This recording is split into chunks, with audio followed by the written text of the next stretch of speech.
캄보디아 사태, 오늘도 새로운 소식들이 이어지고 있습니다.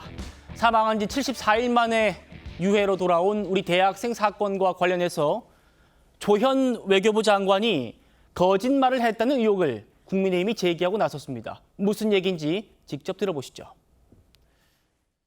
8월 8일 날 젊은이가 이렇게 사망했잖아요. 보고 10일 날 하셨죠, 전문으로. 보고 내용이 별일 아니다 이렇게 했습니까? 그렇지 않습니다. 저희가 1차적으로 받은 검시에 대한 내용들, 그러니까 예. 구타에 대한 부분들, 예. 그런 것들이 적시되어서 보고가 되었습니다. 그래요? 영사국장하고 외교부 장관께서 심각하게 보고받지 않았다고 했어요. 저희 국감에서. 그 당시에 8월 10일 날 사망 사건을 알았을 때는 이거의 사망 원인이 분명하지 않았고요.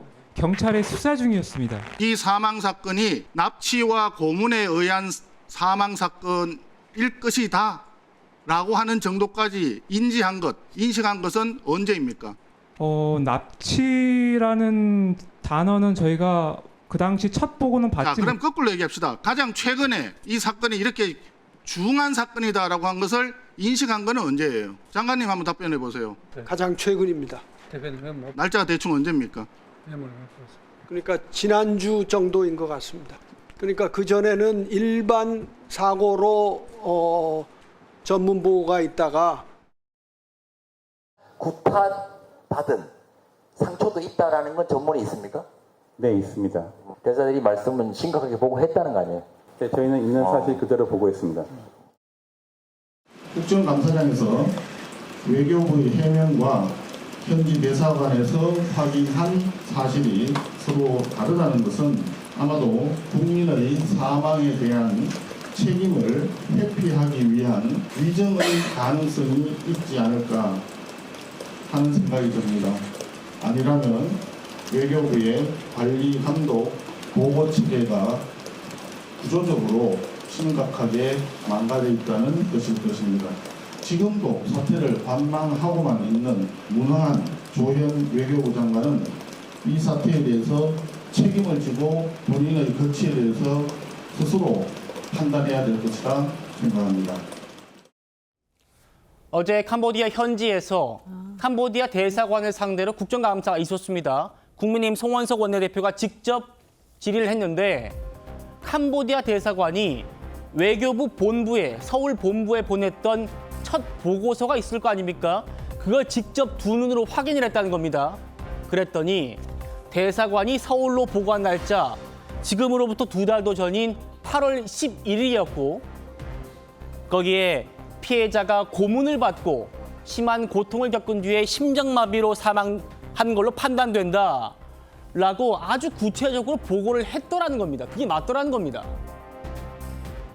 허 대변인. 네네. 그런데 조현 장관 뭐라고 했어요? 일반 사고라고 인지하고 가장 최근에서야 이게 심각하다는 걸 알았다. 8월 달부터 이미 고문이라는 단어 들어갔다는데요? 네네. 국민의 생명과 국민의 재산을 지키는 것이 최우선의 책무인 것이 정부인데 지금 이재명 정부는 제 느낌에는 전반적인 부동산 정책도 마찬가지고요. 그다음에 사법부 이렇게 깔아뭉개는 거 다 마찬가지입니다. 국민을 경시한다. 그런 태도에서 저는 이 모든 것이 비롯됐다라고 생각합니다. 미국의 경우에 단 한 명이 납치돼 있어도 거기 억류돼 있어도 대통령까지 나서서 그 한 명을 구출하기 위해서 국력을 다 기울이지 않습니까? 예. 최근에 우리가 오토 원비어 사건에서 다 봤었던 그런 장면입니다. 그런데 지금 여기에는 도대체 몇 명의 우리 청년이 있는지조차도 정확하게 파악을 하지 못하고 신고된 건수만 300여 건인데 보고된 것이 지금 2달이 훨씬 더 넘었는데 외교장관은 도대체 국민의 생명과 재산보다 더 중요한 일이 무엇이기에 지난주에야 비로소 그것도 처음에는 아주 가장 최근이라고 대답을 했다가 또 물어보니까 지난주 정도에 알았다. 예. 이렇게 얘기하는 것은 외교부 장관 즉시 사퇴해야죠. 어떤 염치로 지금 저 자리를 지키고 있습니까? 국회 차원에서는 도대체 왜 이런 일이 발생했는지 그리고 더 근본적인 원인에서는 그 자리에 공관장은 왜 도대체 아직도 비어 있는 것인지 예. 지난번 아틀란타 구금 사태 때 아틀란타에도 공관장이 비어 있었는데 도대체 왜 이렇게 아직도 20몇 %의 공관장이 비어있는 이런 인사 공백 사태는 도대체 어디에서 기인했는지 예. 이것까지 포함해서 국정조사를 해야 되고요. 위법성이 발견이 되면은 특검을 해서 명명백백하게 밝혀내야 한다고 생각합니다. 국정조사 특검 얘기까지 나왔습니다. 임재 변호사님, 어제 캄보디아 대사 대리가 제대로 답을 못 해가지고 국민적 공분을 많이 받았습니다. 그렇지만 제대로 답한 게 있었다는 거예요.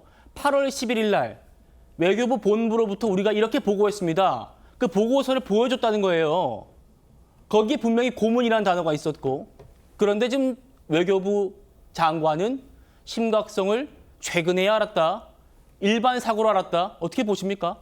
그렇죠. 사실 13일에 진행되었던 국정감사에서 조현 외교부 장관은 이 캄보디아 사태의 심각성, 그러니까 한국인에 대한 이 피해가 이 극심한 상황에 대해서 그 국정감사 기준으로 지난주에야 심각성을 제대로 인지할 수 있었다. 그 즈음에서야 이런 보고를 받았다라고 이야기를 했는데 사실과 좀 다른 부분이 있는 것 같습니다. 지금 이 8월 시점, 그러니까 피해자가 사망했을 당시부터 폭행으로 인한 고문, 이 폭행으로 인한 심장마비, 이 사인이 명시가 되어 있는 보고가 지금 외교부로 전달됐다는 것이 캄보디아 대사관 측의 입장입니다. 예. 여러 가지 지금 가정이 가능한데 만약 보고가 되었는데 조현 외교부 장관에게까지 전달이 안 됐다면 네. 이 역시도 문제입니다. 그렇죠. 보고 체계에 구멍이 있는 것이고요. 만에 하나 제대로 보고가 되었는데 이 정도의 사안, 그러니까 한국인이 감금, 폭행으로 인한 심장마비라는 사안이 전달이 됐음에도 사안의 심각성을 인지하지 못했어도 비판을 피하기 어렵습니다. 예. 조현 장관의 거짓말 논란까지 불거진 이 캄보디아 사태입니다. 지금 온라인에는 사망한 20대 대학생을 캄보디아로 보낸 당사자라는 대학 선배의 신상도 확산하고 있답니다. 이 사람이 사는 곳, 사진 이런 것들이 SNS에 지금 다 올라오고 있다는데 기숙사에 체포돼가지고 안동 구치소에서 재판 기다리고 있다 이런 내용까지 담겨 있습니다.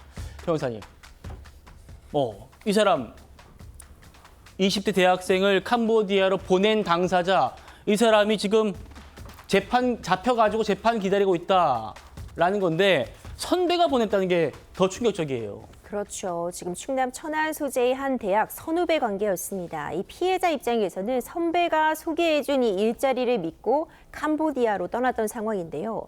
이 일자리를 알선한 것에서 그치지가 않았습니다. 지금 피해자가 죽음으로 내몰린 그 고문의 사유로 추정되는 것이, 그러니까 이 피해자가 대포 통장에 이제 범죄 수익금들이 입금이 되고 있었는데 누군가 이 대포 통장에 들어와 있는 이 범죄 수익을 가로채서 범죄 조직에서 이 피해자에게 고문을 일삼았다라는 부분이 지금 추측 가능한 상황인데 이 돈을 빼돌린 당사자 역시도 이 학교 선배가 아니냐라는 이야기가 나오고 있습니다. 예. 또 여기서 그치지 않고요. 피해자가 가족들에게 도움을 청해서 가족들이 이제 경찰에 신고를 하려고 하자 신고하면 일이 더 복잡해질 수 있으니 본인이 나서서 해결해 보겠다라고 한 것도 이 애초에 이 피해자를 캄보디아로 보낸 이 선배 홍씨다라는 이야기까지 나오고 있어서 정확한 조사가 필요한 상황입니다. 예.